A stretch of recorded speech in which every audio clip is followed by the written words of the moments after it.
it's Shane Kanto, your Wasteland reviewer, and welcome to the Cinematic Wasteland here on the SPDM Crew Podcasting Network. And joining me, as always, every month, my buddies Adam and Luke. Thanks, guys, for coming on as always. Howdy, gents. Blast to be here. Good to be here. Hello. And this Sorry, is a Luke. show where three guys' love for film takes us through the history of cinema. And we're in the 30s. Woohoo! Yes. Moving on So up. I also have to check. This does not look like the right year's information that I have up. No, it is Uh-oh. not. Let me Uh-oh. click a button, go to another page. Yes, because what we do on this show is we do a little bit of film history, and then we're going to jump into some box office, talk about the Academy Awards a bit, and then talk about our film that we pick each month. And we have The Public Enemy, because you mobsters, okay? Say. This is where it all began. But let's do some history here. So, double features emerge as a way for the unemployed and the middle class to occupy their time.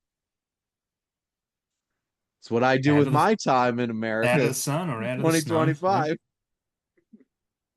Especially when I go to a theater that has no reception at all. The second I walk in, it's like, I'm dead to the world and have to watch. I'm gonna watch whatever, not think about anything You else. come out and it's 28 days later. I come out, I'm in downtown London. There's nobody there. I'm just like, how did I get here? Someone Oh, flying it's you more around with an likely you come iPhone out.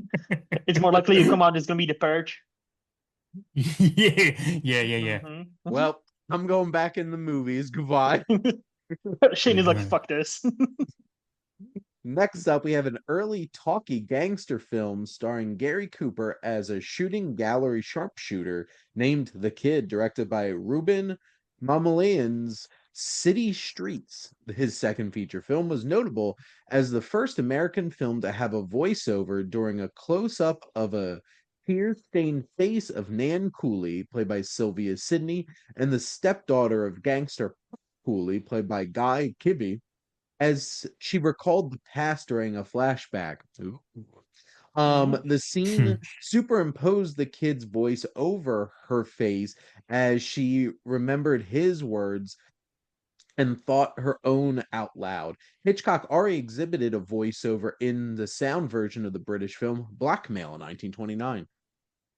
Look at Hitchcock doing things first. Yeah.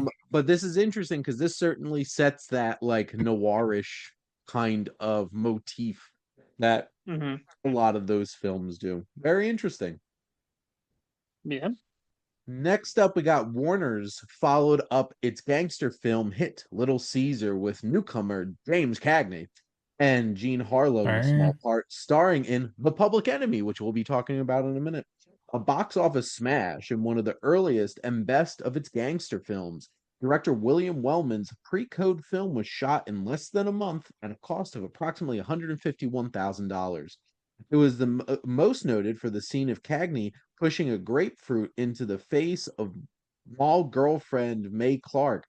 The film appeared to glamorize criminal activity such as bootlegging, although that was not its intent, and emphasized their high style of life with various floozies portrayed by Joan Blondell, May Clark, and Jean Harlow. Hence, the film hastened the efforts of Hollywood's self-imposed production code in the early 30s to strictly censor films with criminal and sexual subject matter that depicted undesirable social figures or sexual subjects in a sympathetic or realistic way. Boy, would they hate Goodfellas. Yeah. Almost everything Martin Scorsese's done. Yeah. Yes. I was Makes about a, to makes say, a lot and of also Wolf sense. of Wall Street. Oh. It makes a lot of sense because as I was watching this, I know we're not talking about it yet, but I was thinking this was pre-Hays Code, right? Because there's some stuff going on in here, which we'll definitely touch on later. Which it's like, how else would I learn about uppers and downers if it wasn't for Marty and the Wolf of Wall Street? Yeah. So Ludes. just think if we still had the code, wouldn't be able to learn about any of that for 3 hours in my life. The first of Universal's series of classic horror films was released. Director Todd Browning's Dracula based on Bram Dracula. Stoker's novel starring Hungarian-born Bela Lugosi, who was reprising his 1927 Broadway role on the big screen. I assumed it was like the 90s into the 2000s where pulpy genre stories were getting put on Broadway. Well, not Huh. all the way back in the 1920s, Dracula on Broadway. Yeah, And nothing's new. also, no, nothing's new. And also, two things about it. First of all, did you guys know there is a all Spanish Dracula movie starring Yes, Huh. totally different people? Yeah. yes, And they made it during the night. So at the day, Bela Lugosi and all those prime actors were making Dracula. They stopped for a day, and the night crew moved in with all Spanish cast. And Really? it's fascinating. Did And it's did not actually know that. included it's actually included on like the Dracula box set. It's like on one of the discs. There is a whole Spanish version with one of the actresses Wow. interviewed back in like 2000 or 97 or something like that. It's actually very good as well. Like I liked it. And also to your point, Shane, that this is the first feature Universal Horror. Because of Foster, a friend of the podcast, I know Hmm. that there have been like a proper like a short. So like there's a proper list that goes back as to like 1910, where it's like like Dracula, Frankenstein, yeah. technically by the same studio because like before that, like then it turned into Universal. So like if you want to binge all the Universal horror monster movies, you kind of have Oh. to start with the short ones. So like I definitely want to do that at some point. I've seen the Frankenstein one from Hmm. Yeah. Hmm. back I then. I was going to Yeah. say, just briefly, leveraging off my expertise, we are getting a Dracula box set in 4K next year from Universal, as in the original, like all of them, like these three or four of them, Nice. I think. We're Nice. getting a 4K box set. Yeah, so I'm like, Nice. sweet. Mm. Now, was Antonio Banderas Dracula? Because I they'll have my money. But no, I shout out to another podcast, the podcast, classic movie review podcast. They stopped making episodes about a year or two ago, and Hmm. I'm afraid to look up why, because it's a father and son. It's a middle-aged man and his elder Oh, father, and I'm Oh. afraid to look up that like the yeah. dad passed Mm. away, and which is why they stopped making these Mm. podcasts. But they had a whole episode of Dracula, and they watched both of them, and Yeah. we're Yeah. talking about the That's differences. brilliant. So it's a really interesting thing for sure. Yes. Um, a few months after the release of Dracula, Universal Studios had a second horror hit with the release of Frankenstein, starring Yes. Boris Karloff as the monster, not as Frankenstein, created by mad scientist Dr. Frankenstein, played by Colin Clive. I love Frankenstein so much. We'll talk about that later. Yeah, it's great. Um, Hmm. Also, I love how they used all the original props for Young Frankenstein because Mel Brooks found the guy that just Yeah. had them out in like his Yep. garage. Yeah. Because you can just walk off of movie sets with whole entire sets and stuff like I just that. love these Universal horror movies. Like they are just Mhm. such a vibe. I have Yeah, the they're great. two 4-pack DVDs that they had released that are Hmm. like the eight Yeah. most famous of them. Hmm. Sitting right Mm. up there. There's Uh actually a box set 4K of those coming out very soon. I think before the end of the year. All eight of them, I think. Nice. the universe does not want me to have money. Um No. Friedrich No. March played the title role, the first Oscar-winning horror performance of the transformed villainous scientist in director Ruben Mamlian's first sound version, Dr. Jekyll and Mr. Hyde, opposite Miriam Hopkins and the slutty Cockney barmaid Ivy. Of course. Yes. Okay. What else? What a Love the description. description here. Yeah. The film contained groundbreaking transformative scenes and special effects. Have either of you watched the Friedrich March version of this? No. No. No. It's pretty cool. I have a double pack of that and the Spencer Tracy one Oh yeah. where he was Dr. Jekyll and Mr. Hyde. So I'd recommend both of them. I But don't no, think this of one it. has like I could not believe this came out in 1931 watching the transformations and stuff like that in it. Mm, There was hmm. some peak special effects at the time. Okay. Um, African American filmmaker Oscar Michaud's The Exile was the first feature-length sound film from a black director. It was advertised as the first black American talkie. There you Wow. go. 31. Wow, yeah. 1931. Yes, before the money took over, and it's just like, oh, we could have Mm. all types of people making movies. Now we can't. Yeah. Um, Yeah, we're yeah. not giving you money. Best Picture nominated Trader Horn by director W.S. Van Dyke was notable as the first non-documentary production to be filmed in Africa. Some of the jungle stock footage was later used up for MGM's first Tarzan film with Johnny Weissmuller's Tarzan, the Ape Man. Mm. Hmm. Olympic swimmer. Yep. Hey, if you're gonna go shoot in Africa, make sure you get the most out of your footage. Yep. Recycle. Reuse, reduce, recycle. There we go. Um, German director Fritz Lang's influential and suspenseful M was released. Lang's first sound film starring Peter Lorre. I hope you're all Mm. enjoying these impressions tonight. Um, in a breakout starring role as a child serial killer, Hans Beckert, one of the earliest talkies that effectively used sound. It was also the first serious psychological crime film melodrama about a serial killer. Boy, do we have a lot of those now. Um, Uh-huh. millennials, millennials for sure love that true crime shit. Wait, what do Um, you Mm. think the M stands for in that movie? Murder? murder. Millennials. Oh, millennium. Damn, I walked right into that. Yeah. Damn. I was like, yeah, he got us Such a both, dumb mate. joke. I apologize. Such a dumb joke. See, See this is yourself what you out. come here for. The Dumb entertainment. jokes. I hope you all enjoy. Yeah. Dad jokes, In yeah. the in the plot, Lang experimented with sound and the striking pioneer use of leitmotif to associate a sound with a film character. A blind balloon salesman, George John, heard the killer's haunting, telltale whistling of "In the Hall of the Mountain King" from Edvard Grieg's Peer Gynt Suite #1 before an off-screen killing. Easy for you to say. Did my best. I'm I'm not the Germans. You But can do the accent. unfortunately, You're in a safe place. recorded on the internet, for a whole world to listen to. Go right ahead, Shane. Go right ahead. It's fine. Um, I just keep thinking of Snatch, where every time Jason Statham is like, it's not like it's the Germans. Every time it does that.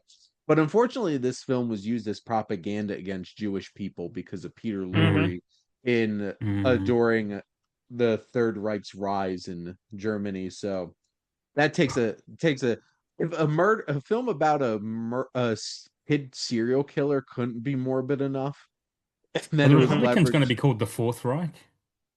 Is this going to be is this like part four in this quadrilogy? Spicy.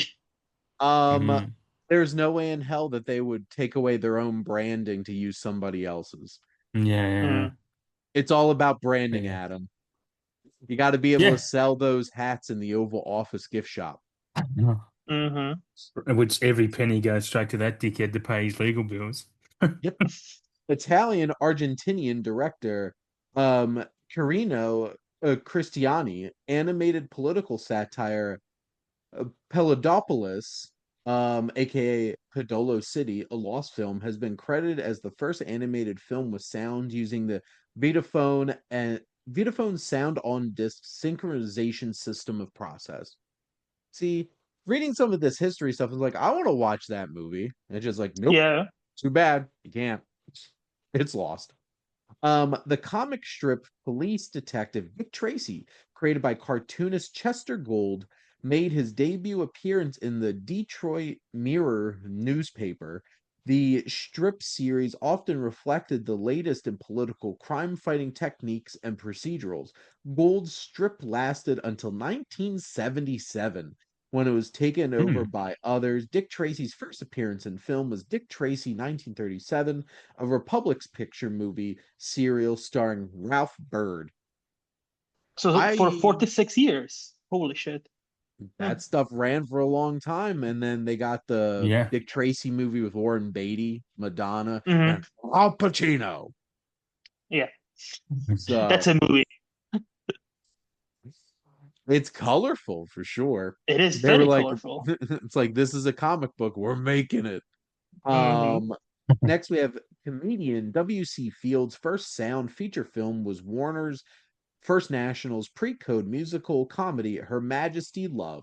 It was a German director William Dietrich's first U.S. film and the final and third film of Broadway star Merrill Miller. Hmm. Comedy and sound. It's like, you mean I don't have to yeet myself off of things for physical comedy anymore? I can make jokes. Who would have Yeah. Um, thought? who would have thought? Rene Clair's French film A Nous la Liberté. I'm even worse at French. Was the first foreign language film to receive an Oscar nomination, Best Art Direction for Leslie Meerson. The social commentary on modernization was Claire's third sound feature film. Nice. So it wasn't just within the past 5 years when they're like, make the Academy more diversified that we actually got like foreign directors and films getting some attention. Hmm. So Hmm. there you go. Hmm. So And that's then they like lost. 2, 3 years since the Oscar started, and already like for international nominee. That's actually fucking fast. Yeah. Yeah.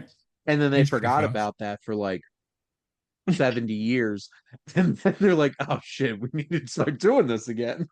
Hmm. What do you mean? Ennio Morricone should have won for some of these like soundtracks. No, it's fine. He's Italian. Yeah. Oh my God. They Don't can have even their own get me. awards. You struck a nerve, Luke. Yep. Don't get me started. Or That Sergio man, Leone. that man should have won an Oscar well before he was 90. Yes, yes, yes. And for the record, Um, that score for The Hateful Eight's amazing. Have it on vinyl. Hmm. yeah. And he Yeah. deserved it. Yes. Despite all the Star Wars fans crashing out because John Williams didn't win for Force Awakens. I'm like, you shut your whore mouth and your Morricone deserved this Oscar. Yeah. Oh, I want to know when Joe Hisashi's going to get his. Speaking of people who deserve a score Oscar, like He he's the could have won greatest for next to John literally, Williams. Yeah. literally any of Miyazaki's movies, Yeah. Mm. any of them. Nominated for an Oscar. It's a great question, actually. Well worth If it looking was up. anything, I would imagine it was Spirited Away when that got a whole bunch of buzz and stuff So like that. But yeah, since we are off the track a tiny bit, let me maybe blow your I'll- mind. Do you know who else has never been nominated and feels very wrong? Park Chan-wook, the director of Oldboy, Yes, I was reading that today. Maiden, Yeah, yeah. Decision to Leave, for Yep. neither screenplay, neither directing, production, nothing. Mm, it's I'm not crazy, isn't it? surprised about that because, like, up Oh, until I am. very recently, they yeah. haven't been honoring Since Asian cinema Parasite. Yeah. that often. No, but what Like, I'm saying is even his movies, not even international feature. Like Yeah. even the international, like okay, like writer, director, okay, recently fair, but not even like Old Boy, Handmaiden. Like the Handmaiden was popular movie and critically acclaimed. Like the I love Decision that to Would movie. Leave, were they amazing. submitted For though as well, Luke, well? Like we need, is he French? No, he's not. That's the problem. Because I feel like every single year, at least do France you know gets how one of those 5 slots. do you know how I Park know he's Chan-wook, not you fucked French? up. I know Hmm? he's What, not Luke? French because you can say his name, Shane. This is And a Joe spicy Welcome to one. Hisashi wasn't Joe welcome was to the Right. nominated roast of for Shane Kanto. I hope you're all enjoying this. Joe was nominated for Spirited Away, by the way. I looked it up. Nice, I figured if nice. anything, he would have been nominated for that. Hmm. Yeah. According to various sources, the pre-code film A Free Soul, starring Norma Shearer, has a 14-minute uninterrupted monologue scene played by Best Actor winning Lionel Barrymore as a defense attorney in a courtroom. It was the longest take in a commercial film, accomplished by using 2 cameras simultaneously.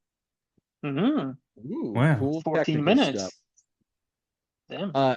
Influential German director F.W. Murnau was killed in a coastal car Ooh. accident near Santa Barbara, California at the age of 42. Wow. Um, his most notable films were the Dracula vampire film Nosferatu, The Last Laugh, Faust, Sunrise, incredible film, and his Yes. last film Taboo. And yes, we have a correction.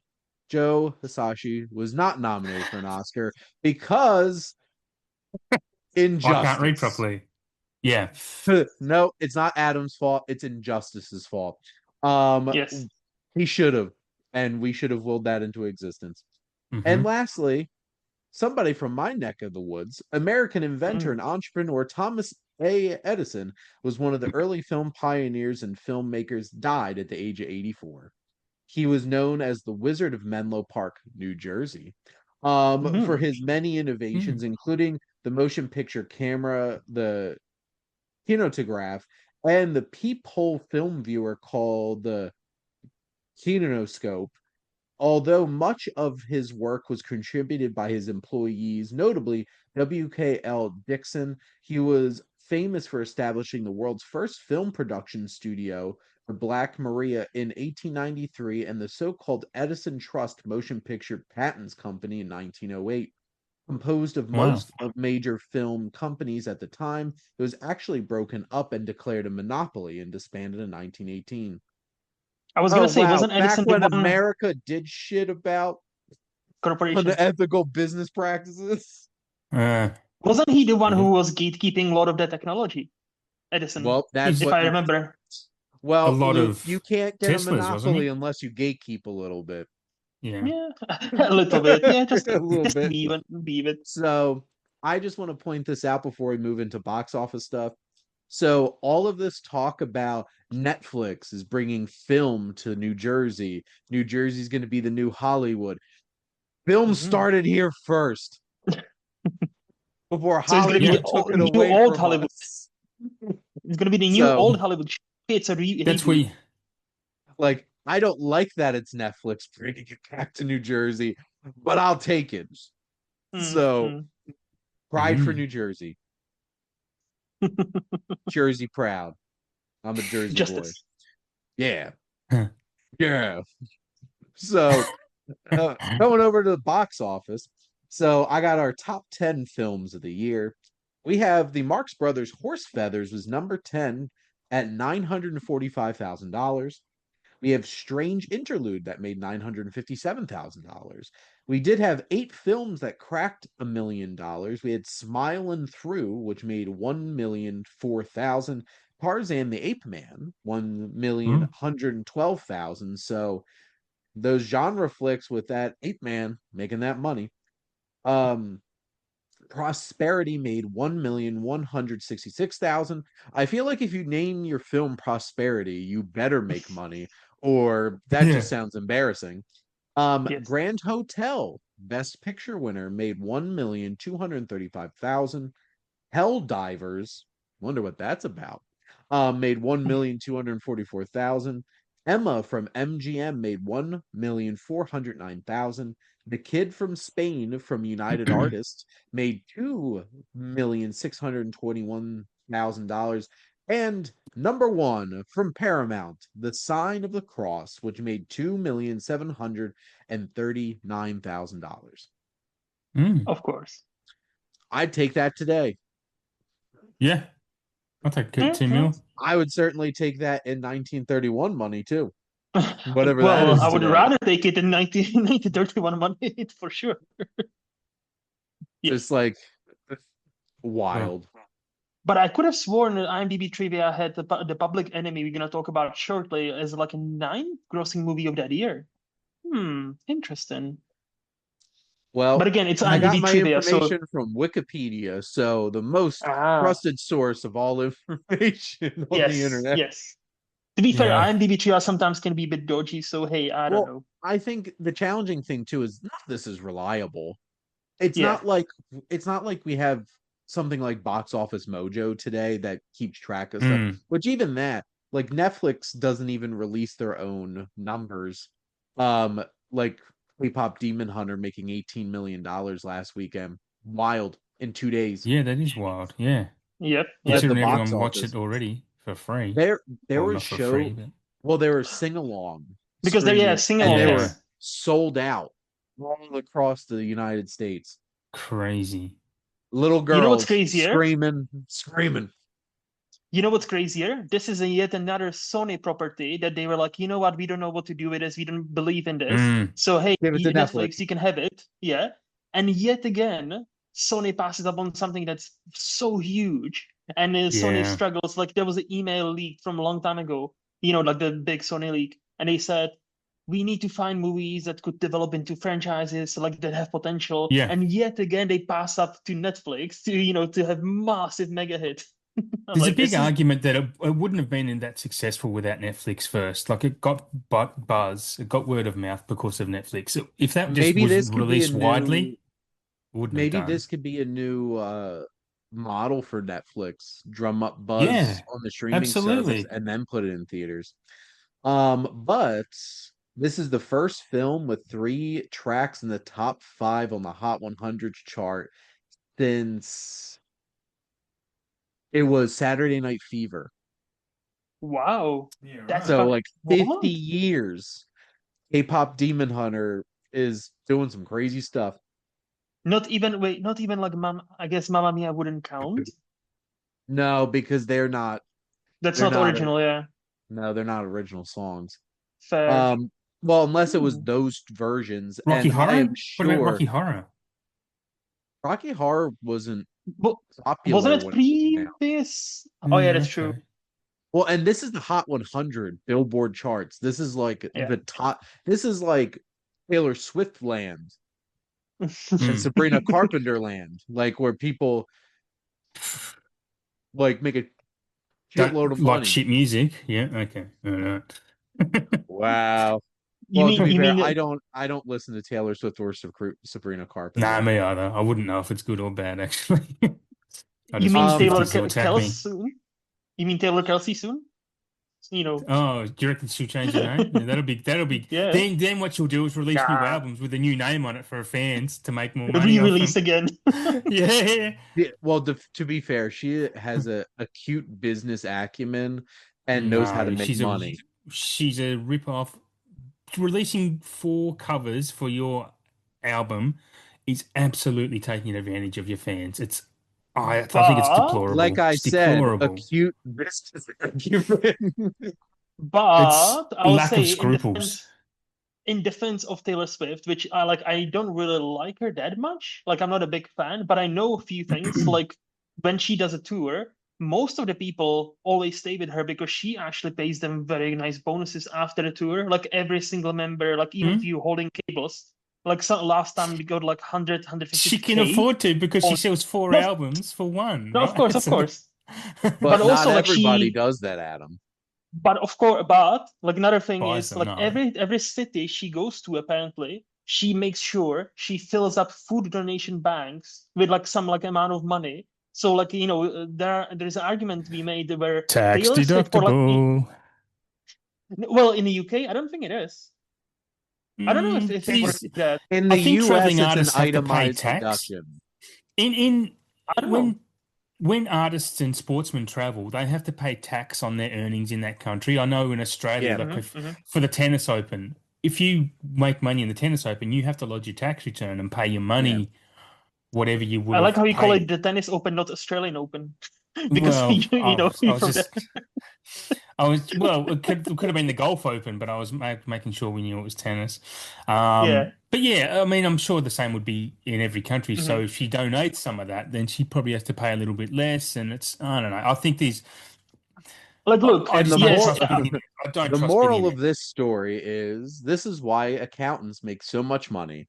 especially those who do accounting Mm, work for athletes and musical yeah, artists. and gangsters. And They make probably sure, you make know, the make sure most you, money.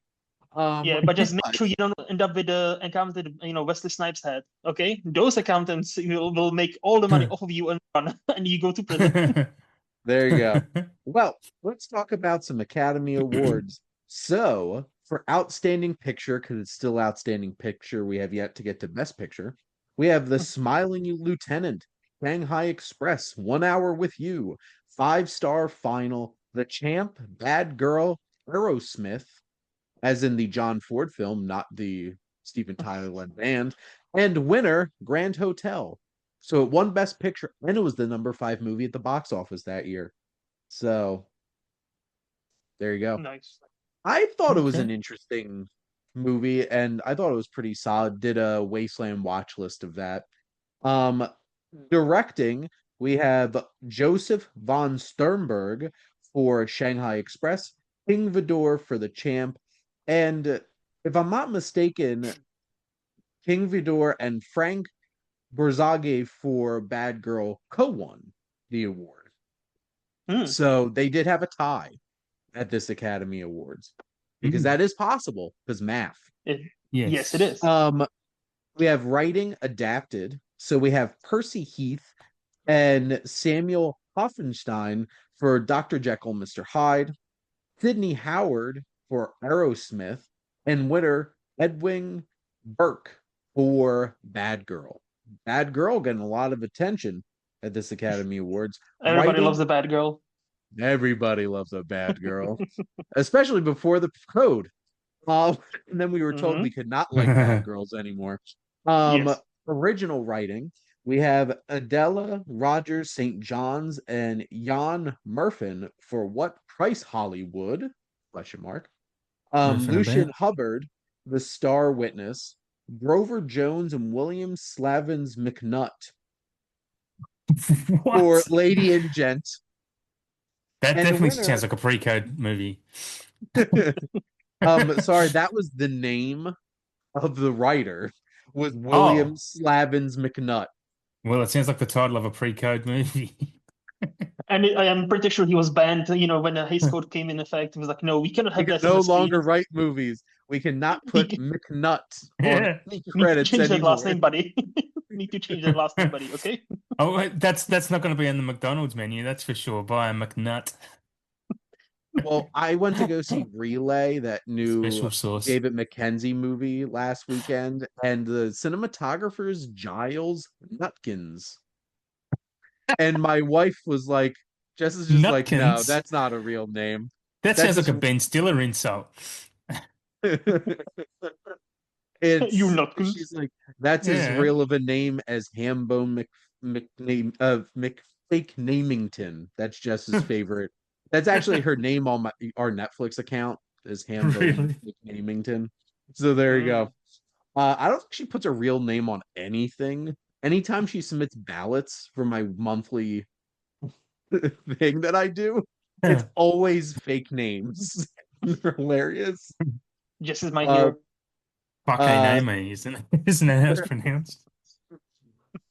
Ame. It's a Um, French guy. Fucking name. okay, so France Marion, oddly enough, won Best Original Writing for The Champ. Nice. So there you Yeah. go. This is going Um, off unhinged. actually, I should have done did a, actually like bolded the winners. So it wasn't the directors that co-won. It was Best Actor was a tie because Mm. Alfred Lunt for The Guardsman was the only one of the 3 nominees who didn't win. Because the 2 winners were Friedrich March for Dr. Jekyll and Mr. Hyde and Wallace Beery for The Champ. So Still The an honor to Champ be nominated. Poor is like, Lund. I set the record for being the only person nominated who also did not win an award. Honestly, I think that is the only It might occurrence be, that might yeah. have ever happened. So Yeah. for you, Damn. Alfred Lunt, you're the real winner of this Academy Awards. That's who we remember That's in a history. that's a Lund of a luck, honestly. Lot of a lot. Best actress was Lynn Fontaine for The Guardsman, Marie Dressler for Emma, and winner Helen Hayes for The Sin of Madelon Claudette. But Mm. the most important award is the Cinematic Wasteland Award for Best Picture. So, Adam, what film from 1931 do you give Best Picture to? I've only seen three or four, but it would be Frankenstein for me. James Whale's Frankenstein, absolute classic. Frankenstein. And Luke, what other Universal horror movie did you pick for your answer for this? Yeah, because we definitely didn't check it before. Yes, like this is all surprise. Yep. I saw Off like the cuff. 7, 8 movies from this year, and Dracula was the one that, like, I really liked Frankenstein too. Like, I'm only your guys's, but I just enjoyed Dracula a bit more. So, like, my vote would be Dracula. Dracula, which Yours. I have seen 11 films from Nice. 1931. M and City Lights were close third and second, but I had Frankenstein at number one. Hmm.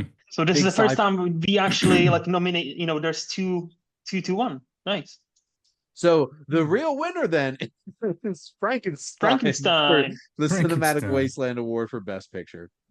Mhm. I have a feeling most of these are going to be three-way ties each month, but Yes. Yeah. that's okay. But let's get to my number four movie from 1931. Just missed out on the top three, which is The Public Enemy from Nice. 1931. And this hour and 23-minute film is about an Irish American street punk tries to make it big in the world of organized crime. And this is from director William A. Wellman, starring James Cagney, Jean Harlow, and amongst others who, other women who played saucy harlots, apparently. Mm. Um, ad-libbing. But let's go around the horn here. So, Adam, what were your general thoughts on The Public Enemy? General thoughts are I'm surprised it is seen well, it's ranked lower than I imagined, as in on the average letterbox rating. Because I really enjoyed it. I thought it was quite good. So when I went to log it, I was quite surprised at how low it was. But yeah, um general thoughts. It's really good. You can see it has so much influence over so many films that come after it. You can argue that those films do it better. There are some things not as great with the story with this, but from a technical perspective, I think it looks stunning.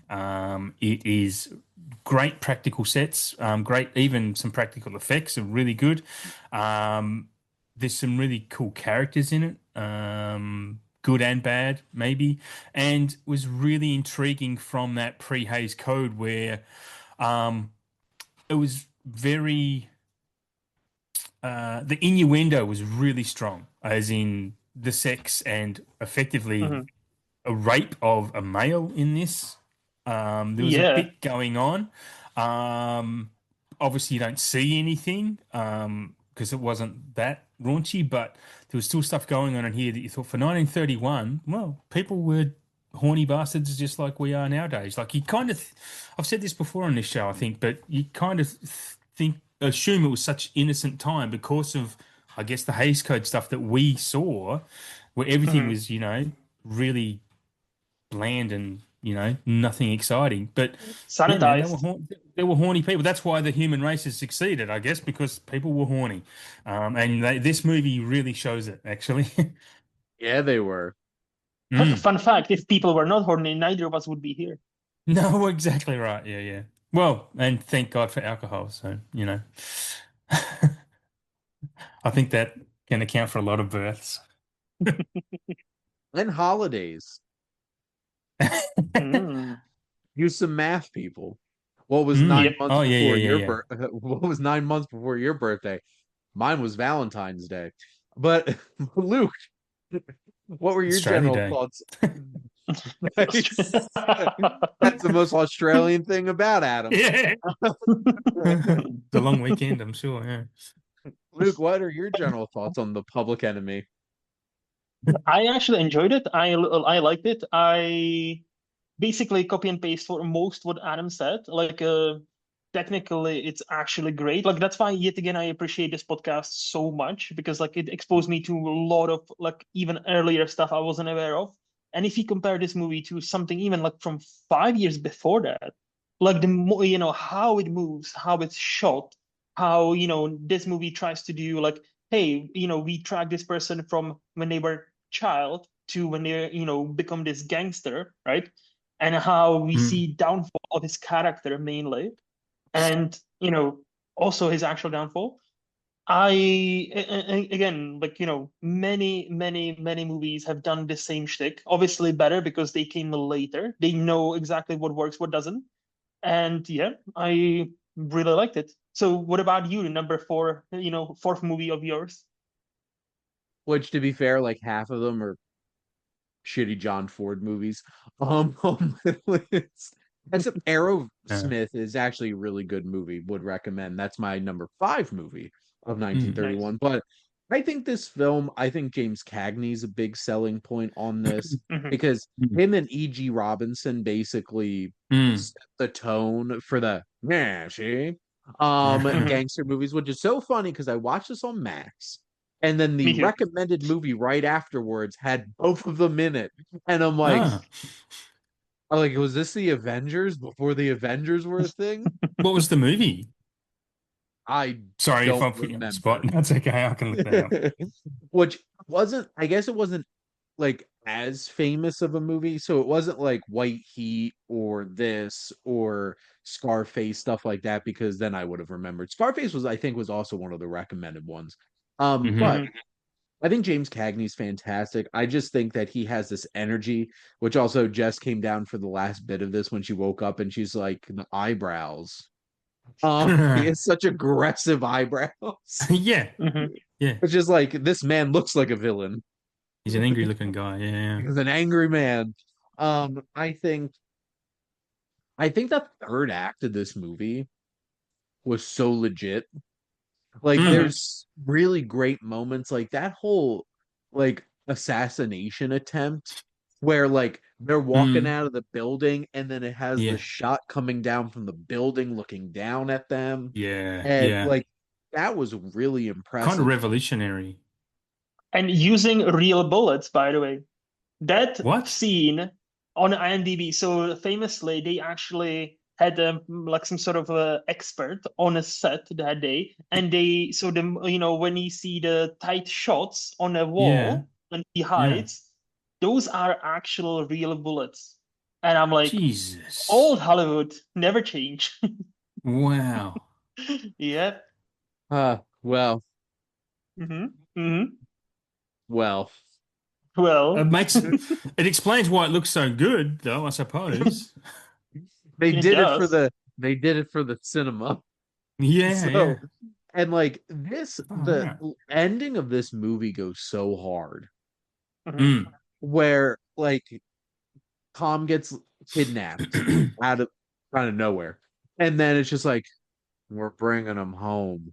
And like you have this whole entire sequence where everybody's getting excited. He's going to come home safe. They open that front door and just wrapped up corpse and just falls. I'm like, Hmm.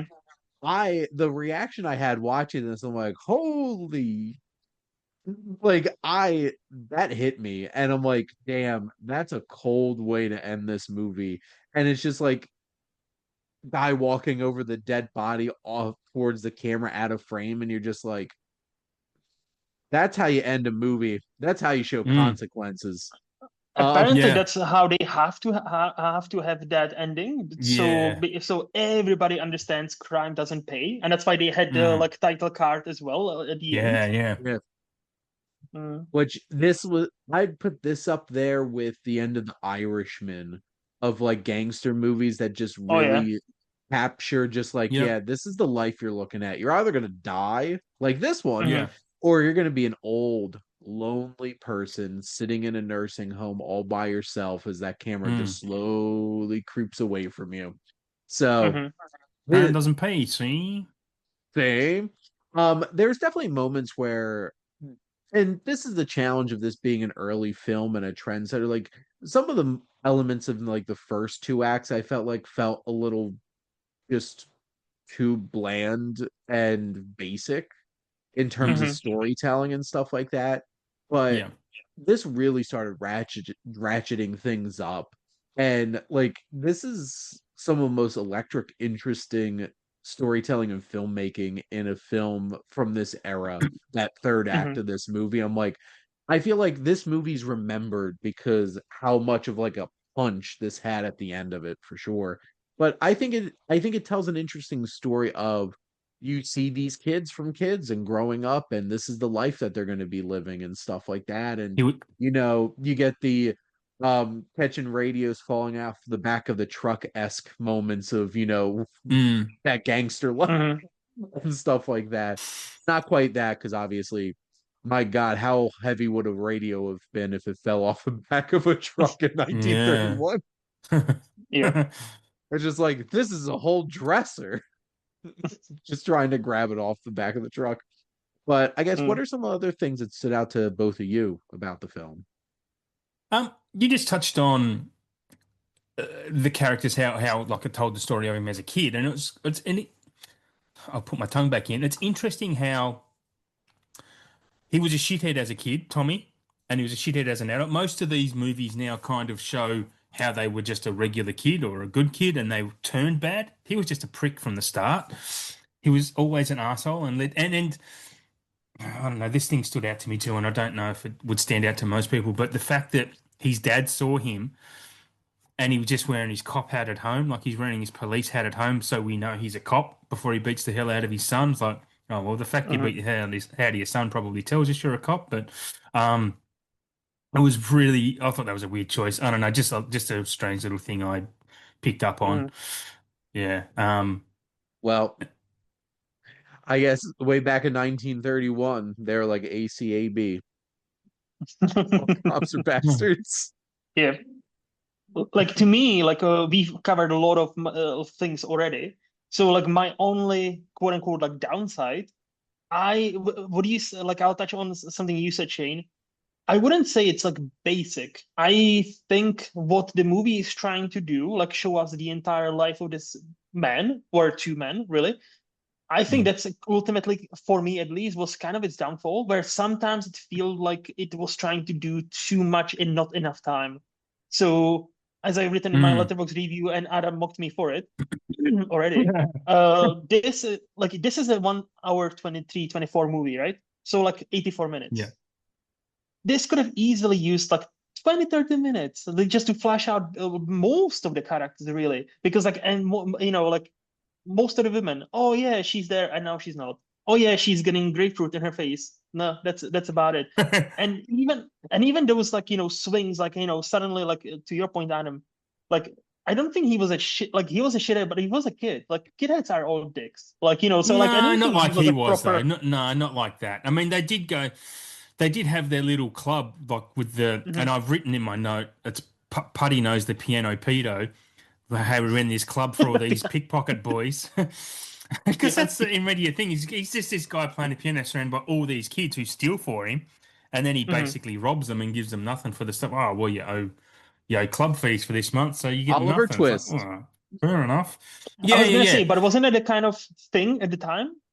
But is that rebellious because his dad was a cop and his dad was beating him? I mean, I don't think the movie tries to be that deep, but I But mean, that's you kind of my could you point. Like could that could have infer been that, fleshed out a bit yeah. more. Yeah, that's Well, that's I kind of think my and Yeah. to your yeah. point, Luke, what this feels like is 99% of biopics that tell the whole Yes. life, Mm, where it's just like you have to like speed run things to Yeah. fit a Yeah. whole entire life into a movie of that length. And yeah, I feel yeah. like this suffered from some of the same kind of stuff, to your point, Hmm. where some Hmm. of this Hmm. stuff could have been like deepened. Or because Hmm. like basically you're skating across the surface of some stuff where it's Yes. just like where you have to be like, hey, look, he's a cop, can't you tell? And you have to do like Yeah. obvious plants like that to be able to be like, we need to squeeze this whole entire story in 84 minutes. Where Hmm. what Mm, I felt like was when we got to the third act, this was like we're getting to a specific chunk of like this is the real story here. Yes. And that's where things really got to. And it's still a really well made, well acted film. And I'm not surprised at all James Cagney became one of the biggest names Mm. in film, especially in like this genre. And then, Hmm. Yankee Doodle Dandy, which seems so odd compared to all of these gangster movies that James Cagney did and stuff like that. But Hmm. I do feel like this does suffer from the stereotypical biopic structure Hmm. where you're just like you're checking boxes instead of like really fleshing out the story at times. You got the Which dad who doesn't basically it is support your kind of career choices. yeah. Which basically, to my understanding, it is a kind of a biopic. Most of the stuff we see in this movie is based on a real life gangster, I think from Chicago. And like to, for example, the horse scene where they pay for the horse that, killed one of the main guys and then shoot him. That actually happened in like 1929. So I'm like, ooh, Oh, damn. And yeah, like to your Oh, point, Adam, like from before about the rape, I was kind of expecting maybe yes. some like like a mild rape in this the gangster movie. Sure, I wasn't expecting the woman's gonna rape No, the man. I was like, ooh, no. that's a And hashtag he feminism. was he was angry because he had standards like I guess it was honor amongst thieves. He didn't want to cut his friend's lunch, I suppose. But she was like the girls loved him, even though he was an angry looking guy. And Hmm. I guess not on that point, but I also need to mention Jean Harlow. I read about her Hmm. after she died at 26. She was a massive star and she was in a lot of movies, like 70 odd movies before she died at 26. And when I was watching her, I was thought she was like a big starlet of the time, and she's really not attractive at all. But really, that really surprised me. I know that's a completely sh doesn't need to be mentioned, but I had to, that's how I roll. I'm the bad boy of the Okay. group, I suppose. It didn't have to be mentioned, but I mentioned it. Yeah. If something doesn't have to be mentioned, I don't guarantee I'll think I mention think it. she was attractive for the era. I think like she's not attractive by modern day standards, I Oh, guess. But like for the era, like many women kind of look like her. I Like I think a don't lot of know. it's makeup and whatnot, and a lot of it's not Hmm. covered up. it's Yeah, the I can kind stare. of see that. It's It's the seductive stare why she became famous Yeah, mm, maybe. for I mean, sure. Betty Davis. I actually think Betty Davis wasn't conventionally attractive, and I actually hmm. thought she was quite attractive, to be honest. I don't know. I'm Hmm. just trying to compare apples to oranges, I suppose. But um, I think I think there Jeans were the quite a lot of Bettys. attractive women from that back in that era because there's a couple of older movies, especially with the Humphrey Bogart ones. I think The Big Sleep, where every woman in that Lauren is just Bacall. stunning. Yeah, Lauren Bacall, but there's also a few library bookshop women, the women who run the bookshops opposite each other. They're Hmm. fucking hot as hell, man. They are stunning looking women. Sexy bookshop owners Oh, yeah. setting Read cliches read from all the way back read in my the Read my first review on Letterboxd of the Big Sleep because Well, it's very creepy. I'm just gonna say they knew exactly what they were doing with Rachel Weisz in The Mummy. Yeah, Librarians, absolutely. yep, man, Yeah. librarians.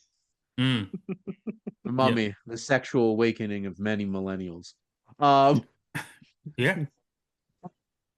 um, I feel like this movie is pretty important for what it did in terms of setting the tone for noirish gangster movies of the time. Hmm. I think it has some really great stuff in it, even if it does feel a little bit rushed, telling some parts of the story. And James Cagney is just electric and Yes. angry, Yeah, he's angry eyebrows.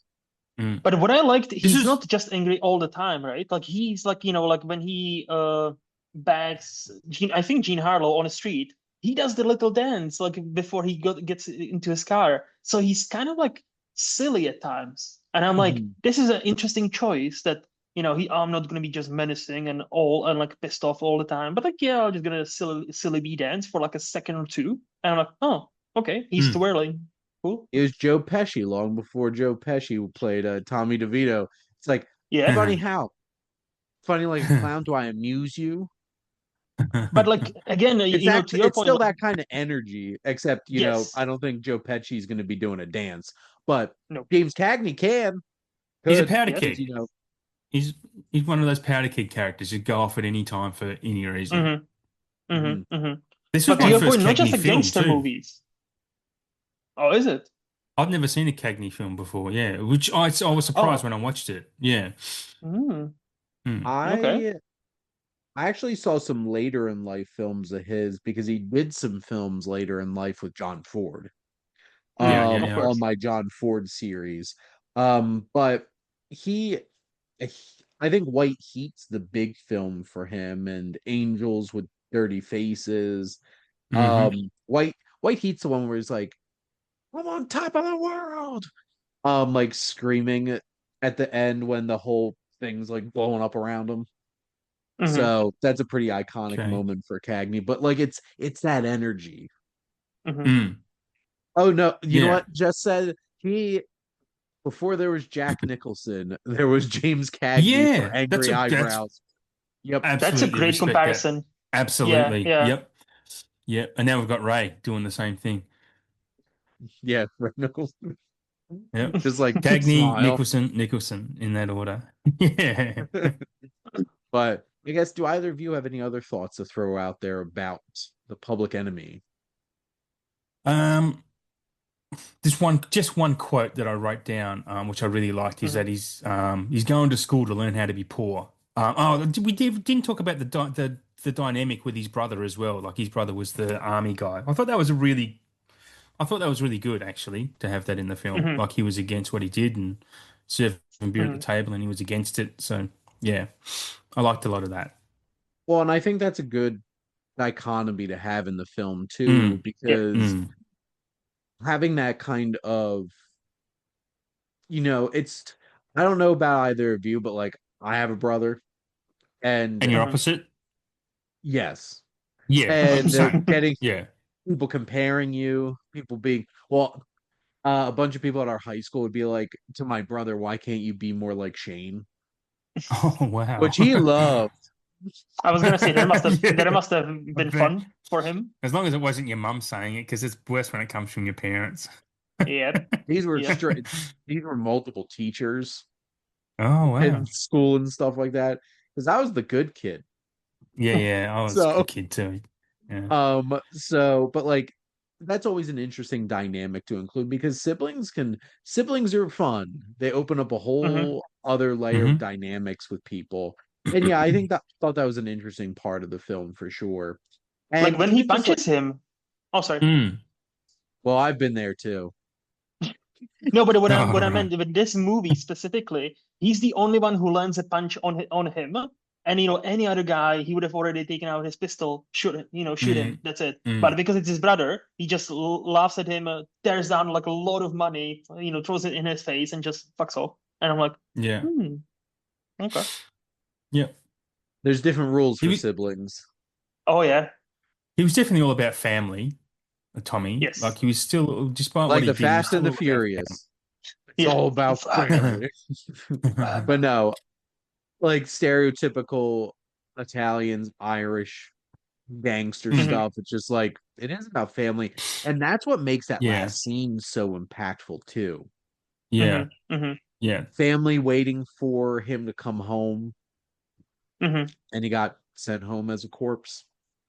Like you Yeah. can tell, like his brother, despite him not liking and hating him for what he's done, not hating him, but like despising him what he's done, he still cared for him, right? And that's the dynamic. That's the kind of you need somebody in your life to sort you out when you do shit like this, right? And he Mhm. was the only one who can kind of stand up to him and put up a fight because even the ma was like, yeah, he's fine. Like he gives me money, so it's like she was kind of trying to be neutral. She was kind of like the Switzerland of the situation, and like he's like, no, this is wrong. This beer is mixed with blood of other men. I'm not gonna drink it.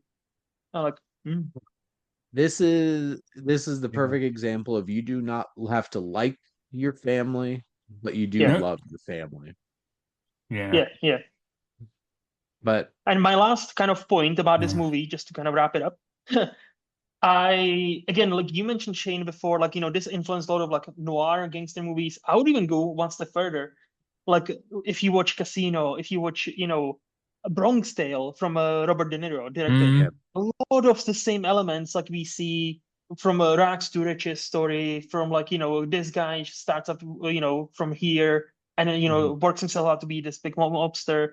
Even now, even if it's not a mobster movie, we see a lot of that, and then how easy it is to lose your soul when you just gonna forget what is important and you're gonna be a dick to everybody. So like that's why it's one of the I said this might genuinely be more influential than Citizen Kane when it comes to its themes, yeah. what it was doing in the time. Not the technical, even though technically it's a great movie, but especially in the themes and the stories and what it's trying to do like a track from kid to adult. I think this might be even more influential than Citizen Kane in a degree. I can see that. It certainly has the amount of stories that it certainly Hmm. has an impact on for sure. Yeah. Obviously, like Citizen Kane changed how people make movies. That Yes. Yes. kind of influence. But No. Yeah. no, Yeah. this is very influential, and there's a reason this film, it's like, and also just The Public Enemy.